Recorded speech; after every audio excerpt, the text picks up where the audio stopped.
ஆண்டவரும் இரட்சகருமாகிய இயேசு கிறிஸ்துவின் இனிய நாமத்தில் யாவருக்கும் அன்பின் வாழ்த்துக்களை தெரிவித்துக் கொள்கிறேன். அருமையான தேவ பிள்ளைகளே, புதிய நாள், புதிய நம்பிக்கை, new day, new hope daily devotion மூலமாய் இந்த நாளில் கூட உங்களை சந்திப்பில் நான் மிகுந்த மகிழ்ச்சி அடைகிறேன். அல்லேலூயா. இன்றைக்கு கூட கர்த்தர் நமக்கு கொடுக்கிற வார்த்தை என்ன? பிலிப்பியர் நிருபம் 4:13 கூட வாசிக்க கேட்போம். என்னை பலப்படுத்துகிற கிறிஸ்துவினாலே எல்லாவற்றையும் செய்ய எனக்கு பலன் உண்டு. அல்லேலூயா. இவ்வளவு அருமையான ஒரு ஸ்டேட்மெண்ட் பாருங்க. ஒரு நம்பிக்கையான ஒரு அறிக்கை, ஒரு தைரியமான ஒரு அறிக்கையில் அது என்னை பலப்படுத்துகிற கிறிஸ்துவினாலே எல்லாவற்றையும் செய்ய எனக்கு பலன் உண்டு. அல்லேலூயா. இந்த தைரியம் எப்படிங்க வருங்க? இந்த நம்பிக்கை எப்படி வரும்? இவர் யார்? சொன்னவர் யாரு? ஆமேன். ஒரு காலத்தில் சவுலா இருந்து கிறிஸ்துவர்களுக்கு விரோதமாய் செயல்பட்டவர், சபைகளை துன்பப்புறுத்தினவர், ஆமேன், ஆண்டவருக்கு விரோதமான காரியங்களை செய்தவர். இப்போ அப்படியேப்பட்ட இந்த பவுல் சொல்றாரு, எப்பொழுது ஆண்டவர் பவுலை சந்தித்தாரோ, சவுலா இருந்தவனை பவுலாய் மாற்றி மிகப்பெரிய அப்போஸ்தலனாய் மாற்றி ஏற்கனவே 14 நிருபங்களை எழுதியிருக்கிறார்.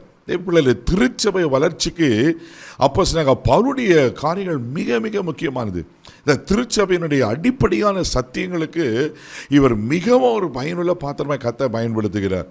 அப்படியேப்பட்ட மனுஷன் தான் சொல்றாரு, என்னை பலப்படுத்துகிற கிறிஸ்துவினாலே. பாருங்க, அது சொல்லும் போதே ஒரு பலன் உண்டாகிறதுல நம்ம நிறைய நேரம் யோசிக்கிறோம், நான் ரொம்ப வீக்கு, நான் ரொம்ப படிப்பறியாதவன், எனக்கு ஞானம் கிடையாது, எனக்கு வசதி கிடையாது, எனக்கு பேக்ரவுண்டு கிடையாது, எனக்கு பணம் கிடையாது, என் நல்ல சுகம் கிடையாது, எல்லாமே நம்ம நெகட்டிவாக பார்க்குறோம் தேவ பிள்ளைல. ஆனால் அவர் நெகட்டிவான மனுஷன். ஆக்சுவலாக பவுல் ரொம்ப குள்ளமான மனுஷன். அந்த பவுல் சொல்றாரு 2 கொரிந்தியர் 12:9 வாசிக்கும் போது வாசிக்க கேட்போம். அதற்கு அவர், என் கிருபை உனக்கு போதும், பலவீனத்தில் என் பலம் பூரணமாய் விளங்கும் என்றார்.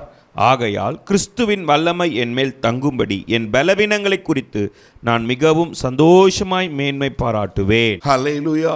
பாருங்க, வேத வல்லுநர் சொல்றாங்க, பவுலுக்கு ஒரு பலவீனம் இருந்துச்சு. சிலர் தலைவலின்னு சொல்றாங்க, சிலர் அவர் ஆவிக்குரிய போராட்டம், இச்சையின் போராட்டம் இருந்துச்சு சொல்றாங்க, பலர் பலவிதமாக சொல்லுகிறாங்க. ஏதோ ஒரு பலவீனம் இருந்திருக்கு. பாருங்க, இந்த பவுல் சொல்றாரு, இதுக்காக பலவீனத்துக்காக ஜெபம் பண்றார். 3 முறை ஜெபம் பண்றார்.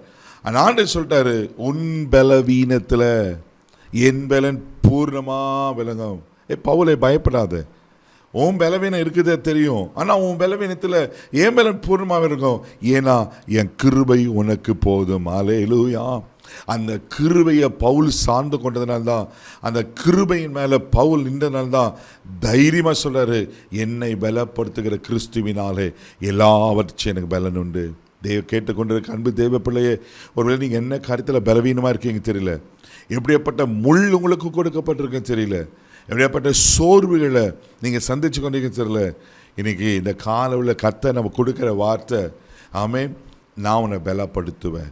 உன் பலவீனத்தை பார்க்காத, உன் சோர்வுகளை பார்க்காத, உன் இயலாமையை பார்க்காத, என்ன பாரு, நான் உன்னை பலப்படுத்தி உனக்கு சகாயம் பண்ணுவேன்னு ஆண்டு சொல்லியிருக்கிறல. அப்போ தைரியமாக ஒரு விசுவாச அறிக்கை செய்யுங்க. என்னை பலப்படுத்துகிற கிறிஸ்து இருக்கிறார், என்னை பலப்படுத்துகிற கிறிஸ்துவினாலே நான் எல்லாவற்றையும் எனக்கு பலன் உண்டு என்று. அல்லேலூயா. எபேசியர் 3:16 கூட வாசிக்கும் போது பவுல் சொல்லுவார், வாசிக்க கேட்போம். நீங்கள் அவருடைய ஆவினாலே உள்ளான மனுஷனில் வல்லமையாய் பலப்படவும். ஆமென்.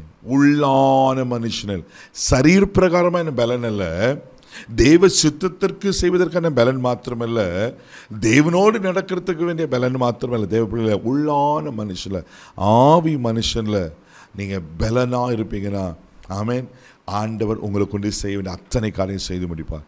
பவுல் சொல்றது போல, என்னை பலப்படுத்துகிற கிறிஸ்துவினால எல்லாவற்றையும் எனக்கு பலன் உண்டு என்று உங்களை அறியாமல் ஒரு விசுவாசம் உங்களுக்குள்ளே வரும். ஆண்டவர் மேலே உங்களுக்கு நம்பிக்கை உண்டாகும். நிச்சயமாக கர்த்தவங்களை அப்படி நடத்துவார். உங்களை பலப்படுத்துகிற ஒரு கிறிஸ்து இருக்கிறார். தைரியமாக போங்க. கண்களை அப்படி நம்ம செபிக்கலாம். தகப்பனே, உமக்கு நன்றி சொல்லி துதிக்கிறோம். சோதனப்பா, பலப்படுத்துகிற கிறிஸ்துவினாலே எல்லாவற்றையும் செய்ய எனக்கு பலன் உண்டுன்னு சொன்னது போல், ஆண்டவரே, யார் யார் எப்படிப்பட்ட பலவீனத்தில் காணப்படுகிறாங்களோ இப்பொழுது அவர்களை பலப்படுத்துவீராக.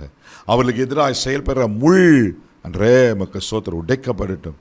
ஆசீர்வதியும் இந்த நாள் முழுதும் கரம் பிடித்து நடத்தும். தெய்வீக பாதுகாப்பு ஒப்புக்கொள்கிற இயேசுவின் மூலம் ஜெபம் கேளும் பிதாவே, ஆமென். உங்களை பலப்படுத்துகிற கிறிஸ்து இருக்கிற தைரியமாக போங்க. God bless you.